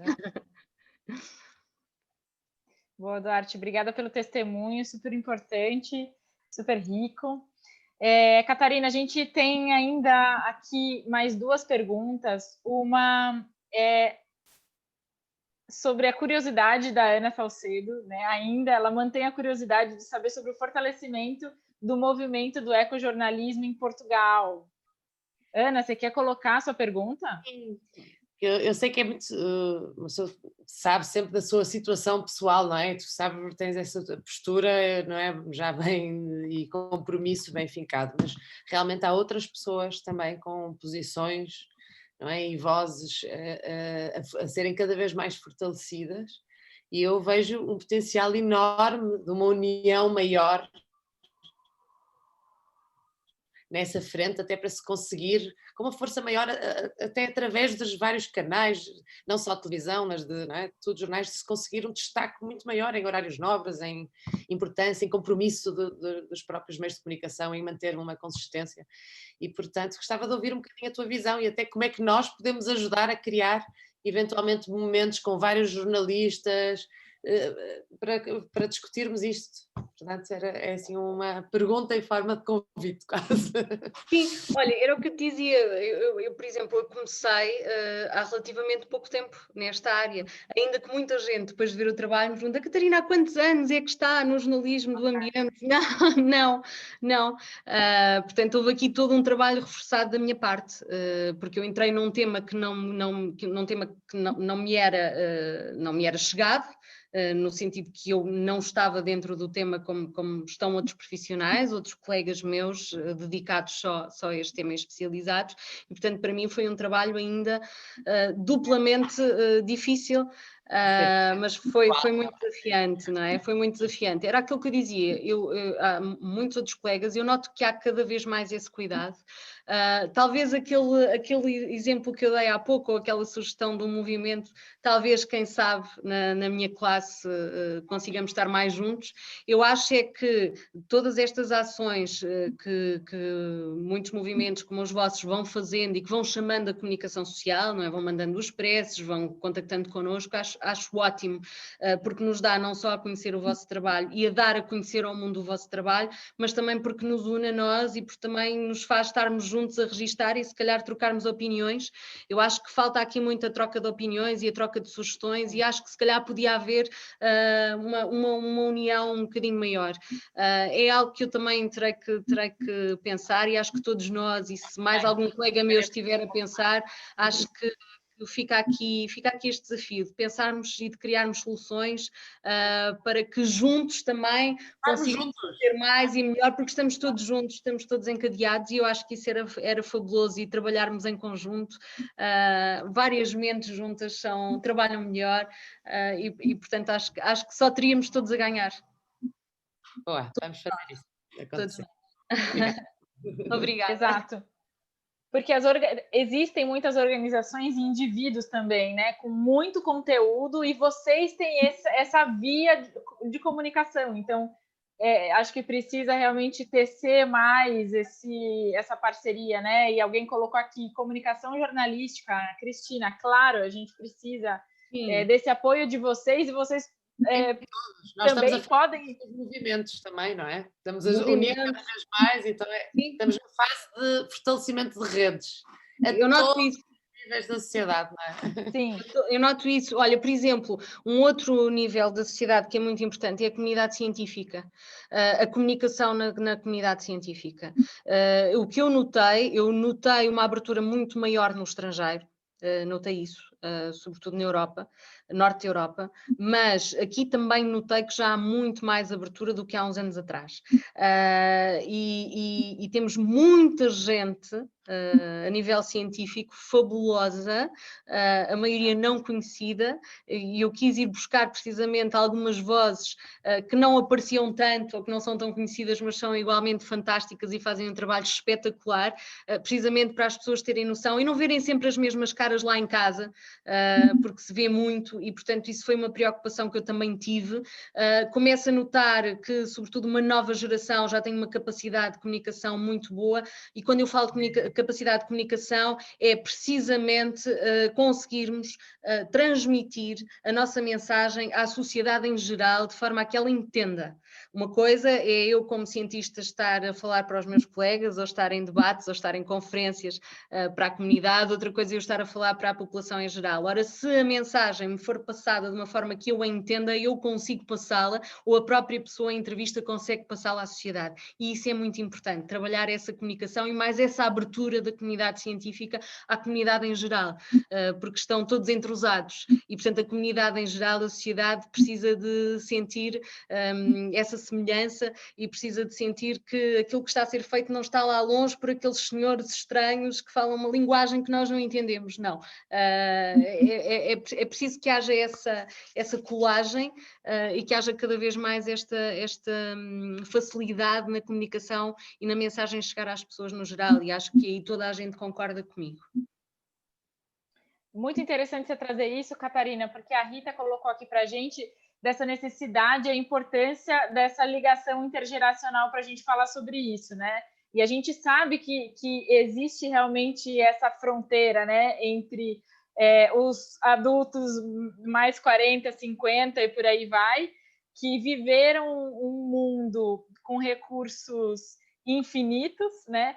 E agora está chegando uma geração mais nova de adolescentes, jovens adultos, adolescentes e crianças que estão com uma consciência, elas estão vindo muito com essa força, né? E estão querendo realmente quem tem um olhar para essa questão está realmente querendo fazer diferença. Então é necessário realmente essa conexão intergeracional, né? O que você acha sobre isso? Olha, acho que é extremamente importante esta questão, é muito importante e eu queria falar nela. Para que se entenda, depois da reportagem ter saído, eu recebi milhares de mensagens, de mails, reações nas redes sociais, e muitas delas, sobretudo muitas que me tocaram particularmente, foi de pais que me disseram que fizeram questão de ter os filhos pequeninos em frente à televisão, e inclusive houve pais que me mandaram vídeos, que me mandaram fotos. Eu tenho vídeos, num dos vídeos, por exemplo, está uma criança a chorar e a dizer o que é que estão a fazer, porque é que estão a matar os animais, porque é que estão a mandar lixo para o mar. Portanto, todas estas imagens vão colidir com as imagens que nós temos dos filmes da Disney, não é? Tão bonitos, dos filmes do Nemo, dos filmes da Pequena Sereia, portanto, o oceano que as crianças conhecem, porque as crianças adoram o oceano e adoram os animais. E, portanto, foi fantástico perceber que temos os pais da minha geração, mais velhos, outros mais novos, que tiveram essa capacidade de perceber que os filhos tinham que ser confrontados com aquela realidade, por mais chocante que fosse, porque é nesta geração, e sobretudo na mais pequenina, que está a esperança, porque esta é a geração do futuro. Esta é a geração que vai ver o planeta, se nós nada fizermos, como aquilo que eu disse há pouco, daqui a 20 anos, com o triplo do plástico nos oceanos. E nós não queremos que isso aconteça. Nós gostávamos que os nossos filhos, os nossos netos, pudessem ter e desfrutar um pouco daquilo que nós desfrutamos, de conhecer o mar como conhecemos, o planeta como conhecemos. Gostávamos que eles conhecessem ainda tartarugas, não é? Que ainda conhecessem os elefantes. Isto é muito importante e isto vai de encontro àquilo que eu acho que tem que ser uma prioridade urgente, quer na União Europeia a nível de políticas, quer em qualquer lado do mundo, porque aqui estamos dependentes do poder político, que é a questão educativa. Eu acho que nas escolas tem que haver uma estratégia mais atenta a esta questão do ambiente e da sustentabilidade. E isto não pode estar só numa disciplina de cidadania. Tem que haver algo específico que fale só sobre este tema, que as crianças e os jovens se debrucem só sobre isto. E isto é importante, isto é urgente e é preciso fazer isto. Portanto, os Ministérios da Educação têm que estar mais atentos. É necessário que as crianças sejam educadas desde pequenas. E digo-te, há crianças que educam os pais. Eu acredito em mudança, não acredito em mudança drástica, eu acredito que nós vamos mudando transitoriamente, nós adultos, mas estas crianças, quando chegarem à fase que nós agora estamos a ter mudança, para elas não há uma mudança, para elas isto é algo que foi adquirido e, portanto, é uma coisa perfeitamente normal. Os hábitos que lhes vão ensinar agora é aquilo que eles vão ser no futuro e é aquilo que eles vão transmitir às gerações futuras. Portanto, eu acho que a educação é fundamental. É fundamental, não é só em Portugal, é em todo o lado. Há países com mais atenção do que outros, aí é este tema e já mais sensibilizados para isto, mas nós precisamos de o fazer. E quando eu falo, nomeadamente aqui em Portugal, é necessário essa mudança é necessária acontecer. Eu tive imensos professores que eu não conheço, darem-me e-mails e a contactarem-me através do Facebook, do Instagram, a dizer: Catarina, gostava que viesse à nossa escola falar desta questão. Catarina, gostávamos de ter acesso ao site para passarmos partes da reportagem. Portanto, e tudo isto prova que os próprios educadores, os próprios professores também estão preocupados e também já perceberam que isto faz parte da tarefa deles, não é? Não é só em casa, mas também na escola. Portanto, a educação é muito importante, começa por aí. Não só em conteúdos, mas as escolas também serem lugares exemplares. Lugares exemplares que dão a educação, não é? Quando nós falamos da educação só dos pais, não é? Mas nós falamos que a educação também tem que ser transmitida nas escolas, e se nós virmos a escola como um exemplo... um exemplo de boas práticas, não é ensinar uma coisa na sala de aula e depois fazer outra diferente. E fazer outra diferente, não é? Portanto, há tantas tarefas, há imensas coisas que se podem fazer, sobretudo com as crianças, há essa facilidade. Eu acho que há aqui uma janela de oportunidade incrível, com tudo isto que tem acontecido, com toda esta tomada de consciência, com a comunicação social cada vez mais ativa, com os movimentos cada vez mais ativos. É uma grande janela de oportunidade para nós termos uma mudança. Mas ainda não estar tão alargada nos ministérios. Não é? Portanto, haja alguém que esteja atento, não é? Eu tento fazer sempre a chamada de atenção, todos nós tentamos. Eu acho que alguém estará atento, com certeza. Eu quero acreditar que sim e que alguém irá fazer algo nesse sentido. Bom, estava aqui a pensar que esta semana Lixo Zero da Zero Waste Lab está integrada no Academia Lixo Zero, não que tenha patente nossa, porque nós vamos distribuir todo o trabalho e partilhar todo o trabalho que temos tido há 1 ano e meio, 2 anos, que tem mesmo a ver com estas questões de pedagogia. E o nosso desejo, Catarina, e presentes, é quando as crianças saírem dos portões da escola e virem com os seus olhos a coerência que aprendem lá dentro, porque de facto é uma dissonância brutal. Ainda, muito. Peço desculpa, será que posso te roubar um bocadinho de spotlight da Catarina para fazer 2 perguntinhas? Pode, siga, rapidinho, que a gente é muito já rápido, muito rápido. rápido. Não, já roubei muito, não vou roubar mais. Catarina, era então em relação a algo que falaste, ou seja, disseste que os teus episódios atingiram cerca de 1 milhão de audiências, que em televisão é bastante, não é? E acho que todos aqui temos interesse em saber, principalmente porque trabalhas num canal que não é público, não é RTP, não faz um serviço público. Esse 1 milhão de audiências deu-te a possibilidade do Anselmo Crespo chegar ao pé de ti e dizer: ok, vamos então investir mais neste tipo de programas, vamos criar um programa que foque questões ambientais e climáticas, ou isso ainda está assim, meio, talvez, quem sabe, vamos ver se consegues provar. O Anselmo Crespo não seria, porque isto saiu antes da direção do Anselmo Crespo.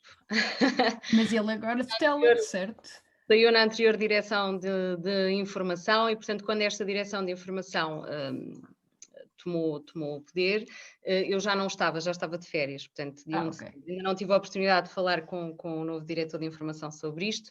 Terei com certeza quando chegar e logo verei quais são os planos e eu direi aquilo que eu acho e em que sentido é que eu acho que este trabalho deve ir e, obviamente, ouvirei o que é que ele tem para me dizer e quais são as indicações dele. O que eu acho é que qualquer canal, seja a TVI, seja a SIC, seja a RTP, neste caso em Portugal, percebeu com isto, porque todos nós temos acesso às audiências, não é? E perceberam com isto que de facto o tema urge e que as pessoas querem ver isto e querem mais. E portanto o que eu espero é que isto tenha sido um bom sinal, que isto tenha sido de facto um bom sinal, um abre-olhos e perceber que ok, temos aqui outro caminho e temos que ir por aqui e temos que investir. Portanto eu espero que essa conversa aconteça e espero que vá no sentido daquilo que tu disseste. Eu espero muito que sim. Por fim, e para não roubar mais tempo a ninguém, também é certo e sabido que não só na nossa sociedade, mas, por exemplo, tens o caso dos Estados Unidos, que agora estão a ser muito falados, que o sensacionalismo é de facto uma barreira ao teu trabalho, não é? Sentiste que foi uma barreira na construção do teu documentário, ou melhor, da tua série documental? Sensacionalismo como? Desculpa, André, não estou a perceber. Ou seja, há um constante procurar da hiperbolização das notícias, sei lá. Não, pelo contrário, senti precisamente o contrário. Mas sabes que isto também tem muito a ver com a minha experiência profissional, como profissional. É assim, os meus trabalhos são públicos e o meu trabalho é público, não é? Basta alguém googlar, aparecem logo imensas reportagens, mas sobretudo estas reportagens de maior folga que eu faço, todas elas têm uma característica fundamental, elas são todas muito rigorosas, sabes? Nenhuma Sem delas dúvida. é sensacionalista. Mas a minha questão vai mais ao encontro do se foi uma barreira, ou seja, nem que seja sim, quando estavas em trabalho de campo, quando pesquisavas, quando procuravas informação junto de, sei lá, de colegas teus, não sei. Mas foi uma barreira no sentido de ser um tema mais difícil, é isso? Sim. Essencialmente por isso. Isso vai tudo de encontro àquilo que eu estava a explicar à Érica há pouco. Sim, este é um tema difícil. Este é um daqueles temas considerados difíceis para passar, sobretudo em horário nobre e numa televisão generalista. Percebes? É sempre um risco e veio comprovar precisamente que valeu a pena correr esse risco, e aí a TVI teve coragem também e foi para a frente e foi pioneira. E eu acho isso fantástico e agradeço também provavelmente muito devido à tua pressão e foi muita insistência da parte e também bom senso de quem estava do outro lado, não é? Coragem também para o colocar no ar, porque não foi de facto um risco que nós corremos todos. Eu sempre em primeiro, porque tinha ali era o teu nome? Era o teu nome que estava lá, exatamente. Era o meu nome, era uma grande responsabilidade e sobretudo porque eu obviamente sempre pressionei, não no sentido da pressão, palavra pressão, mas sempre insisti e sempre levei esta moto para a frente e sempre disse, não, isto vale a pena, isto é preciso, isto é urgente e nós temos obrigação de fazer este serviço. Nós temos obrigação, é o nosso dever. E contei também com o apoio e com o bom senso também e com o acreditar de quem estava acima de mim. Nem sempre foi fácil, foi um caminho longo, foi um caminho duro, porque parecendo que não, apresentar 7 reportagens não é o mesmo que apresentar só uma grande reportagem que passa num dia, não é? E aí foi um caminho duro e tortuoso da minha parte, mas que foi a bom porto, que foi um grande risco e aí mérito nosso, e a TVI esteve muito bem. E orgulho-me muito deste trabalho e deste resultado final. E muito espero obrigada a todos. Obrigada. Érica, temos que pôr aqui ordem na mesa. Nós dizemos que 1h30 é muito, 1h30 é muito pouco depois, não é? Eu também Passa muito rápido. E acho que cada bracinho que fomos discutindo inspirou imenso, como aqui outras áreas temáticas. Vamos a isso. Porque acho que foi mesmo importante nesse aspecto, de abrir outras questões que estávamos muito já concentrados em ti, Catarina, e obrigada, e agora de repente surgiram tantas outras. Érica. Sim, Catarina, só para finalizar, e queria passar, antes de passar a sua palavra final, sua mensagem final que a gente vai passar aqui em vídeo, eu queria que você colocasse para a gente como que você saiu dessa experiência, o que mudou da sua visão de mundo e qual que é a mensagem, sem ser a mensagem que você passou em todo o documentário, que mensagem você passa para todo mundo que está te assistindo aqui, que vai te assistir, porque esse vídeo vai ficar gravado e vai para o YouTube do Zero Waste Lab, mas que mensagem você passa para a sociedade e para pessoas que também querem se engajar nesse ativismo ecológico via jornalismo, ou não diretamente via jornalismo, para comunicar e para dar voz a toda essa problemática e também as soluções, já que a gente também falou de soluções. Sim, claro, olha, é assim, desde 2017 que o meu mundo nunca mais foi o mesmo. E depois, nunca mais foi o mesmo, e depois do plástico, o novo continente, então é que nunca mais foi. E para melhor, eu tornei-me numa pessoa melhor. Eu penso que isso diz tudo. Quando, como ser humano, tu te transformas em alguém melhor, tens aqui a tua resposta. Tornei-me numa pessoa melhor e tenho a certeza de que daqui a um ano, se tornarmos a ter esta conversa, qualquer um de nós que está aqui, qualquer um de nós, será uma pessoa melhor. Eu não tenho dúvidas. Não tenho dúvidas nenhumas. E a mensagem que eu passo é a que não desistam e que o momento de agir é mesmo agora. E quando eu digo que cada gesto importa, cada gesto importa. Aquilo que nós estamos a fazer aqui agora, esta conversa que nós estamos a ter, ainda que não ficasse gravada, ainda que mais ninguém visse além das pessoas que estão aqui, mudou-nos a cada um de nós. Mudou mais um bocadinho, deu-nos mais uma ideia, deu-nos mais fogo, deu-nos mais força, inspirou-nos mais para fazermos mais e melhor. Lá está, tivemos este gesto só nós, vamos mostrá-lo ao mundo, mas podíamos não mostrar, não era necessário. Nós íamos fazer por nós e esse gesto ia ser, haveria um eco deste gesto sem precisar de saber quem é que o fez. E portanto é esta a mensagem que eu passo, é vamos em frente com otimismo, porque o otimismo é a ação, era aquilo que tu dizias, e como eu digo, somos poucos, mas somos cada vez mais. E para o ano seremos mais e daqui a 2 anos seremos mais, e eu acredito que um dia a nossa conversa seja ainda mais positiva e mais centrada nas soluções, porque já se estão a criar soluções e teremos uma panóplia de soluções novas criadas por todos nós, pelo ser humano, e que iremos no bom caminho, com certeza. Boa, muito obrigada pelas suas palavras, acolhidas aqui por mim, por todo o nosso público. Sara, passo para você, para a gente passar de novo um pouquinho de vídeo, um pouquinho... O último, não é? O último, sim.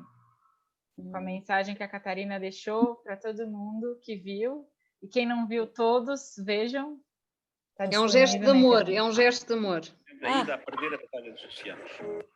É aqui, não é, Catarina? Isso mesmo. Ok.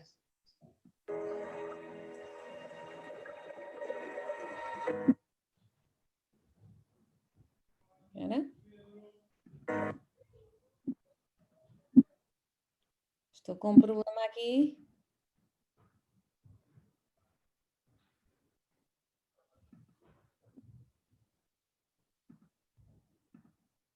Não me estão a ouvir, para não?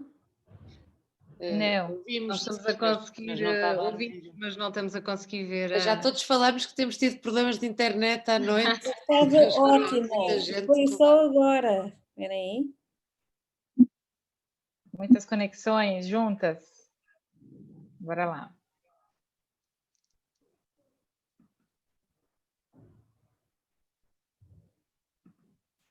Será que eu consigo passar por aqui? Não. Talvez? Vê tu. Tenta tirar o share screen. Vê tu, Érica, porque não estou a conseguir. Só para que as pessoas vão percebendo, para quem não viu, toda a série está disponível no site da TVI 24, se depois quiserem eu até deixo aqui o link, há um dossiê que foi criado e que posso partilhá-lo para que possam ver quem não viu, estão lá as sete reportagens, estão lá também explicações extra da reportagem, do conteúdo da reportagem, e no fundo a reportagem final eu escolho ir, portanto, à Noruega, regresso mais uma vez à Noruega para mostrar um bom exemplo, lá está, uma solução e um bom exemplo de um país que é líder na reciclagem e nas boas práticas da sustentabilidade e do ambiente.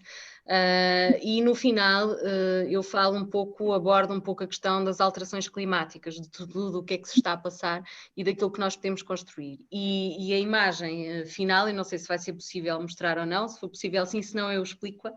A imagem final e que eu tento passar no fundo, são uns 30 segundos de um gesto de amor. É com amor que termino, porque é mesmo o mais importante e é aquilo que faz com que cada um de nós ande para a frente. Que temos uma imagem deliciosa de um leão marinho e de um mergulhador. Eu acho que eu vou conseguir, É peraí. É melhor, eu acho que é uma imagem realmente vale mais do que 1000 palavras e é melhor verem do que eu estar aqui a explicar. Mas de facto, se conseguires pôr a seguir ao António Guterres é ótimo porque faz aquela passagem toda, ou pôr ainda o secretário-geral a falar. Vocês veem?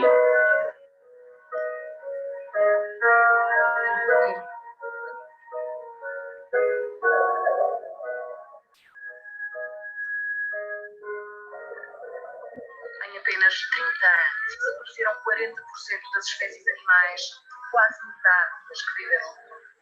Que planeta é este que estamos a deixar? Foi a pergunta que vezes, sem contar, me deixava no ar. O momento de agir é agora.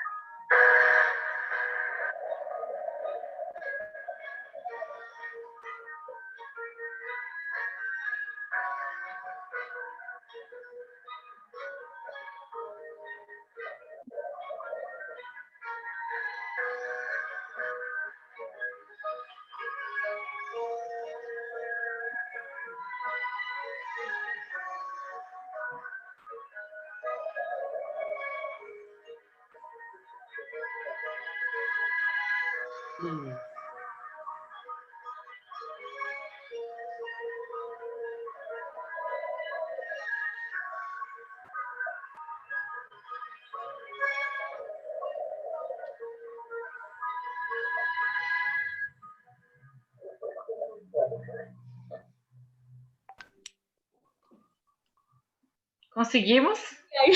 Conseguimos. Boa. Só aqui uma parte para terminar, eu penso que esta mensagem é fortíssima e não há mais que dizer, mas quando eu estava na montagem desta reportagem, porque tenho que falar a Teresa Almeida e o Nelson Costa, que foram fantásticos, que foram os editores de imagem desta reportagem, nós estávamos a montar e em vários momentos, em vários episódios, então neste final, nós já tínhamos visto as imagens milhares de vezes, já tínhamos visto imensas vezes aquela sequência e de todas as vezes nós olhávamos um para o outro e dizíamos: estou arrepiado. E isto diz tudo. Obrigada. Essas últimas imagens realmente arrepiam, eu também fiquei. Bom, eu queria então já caminhar, né, para a nossa finalização. Eu queria muito agradecer, Catarina, muito obrigada por você ter dado o seu tempo, o único recurso não renovável, o seu carinho, a sua energia para estar aqui com a gente, para responder todas as perguntas e para contar um pouco da sua história, compartilhar um pouco dos seus desafios e do seu sonho, né, realizado e por realizar também, por dar voz a esse tema tão importante e dar apoio e fortalecer também a gente que trabalha com isso diretamente. Então, muito obrigada pela sua energia, pelo seu carinho e por todo o amor que você tem por esse tema. Eu queria agradecer também todo mundo que esteve aqui com a gente até o final. Muito obrigada, Zero Waste Lab, também pela oportunidade de estar aqui como moderadora dessa atividade, ao Festival Mundo e todos os outros parceiros que tiveram com a gente também para a realização dessa atividade online e que muitas pessoas consigam ver depois dessa gravação. Então, eu fico por aqui, passo a palavra para a Catarina, se ela quiser falar algo, e em seguida para o Zero Waste Lab, então muito obrigada. Eu queria agradecer este convite, esta partilha foi espetacular, esta hora e meia, este pouco mais de hora e meia que tivemos aqui, conseguimos falar sobre tanta coisa e conseguimos, sobretudo, acho eu, transmitir sentimentos entre nós. Eu senti uma partilha de sentimentos, aprendi muito, espero ter ensinado um bocadinho, e sobretudo captei essa vossa energia desse lado e sei que vocês captaram a minha. Sei que a partir daqui desta conversa vão surgir coisas boas, vão continuar a surgir coisas ainda melhores e queria-me despedir a dizer até já e estamos juntos, seja de que forma for, estamos juntos porque eu vou continuar aqui. Obrigada. Ótimo, Catarina. Muita honra nossa, muito obrigada. Muito obrigada. Também a fim das férias. Olha, só dizer uma coisa última, muito obrigada mesmo, foi uma conversa mesmo boa. E só dizer-vos que tem um canal com todos os vídeos desta semana, Semana Lixo Zero, tem havido conversas super interessantes sobre o tema. O Festival do Mundo está cheio de conversas interessantes sobre a sustentabilidade, mas no nosso vamos encontrar esta conversa no canal do YouTube da Zero Waste e procurem nos desafios e que nós vamos lá, não é? Nós vamos lá, vamos a eles. Vamos lá. Boa noite. Adeus. Obrigada, Catarina. Obrigada. Obrigada, boa noite a todos. Até breve. Obrigada, até breve. Obrigada. Até já. Tchau, Obrigada tchau. Obrigada, Érica, também. Catarina, tchau.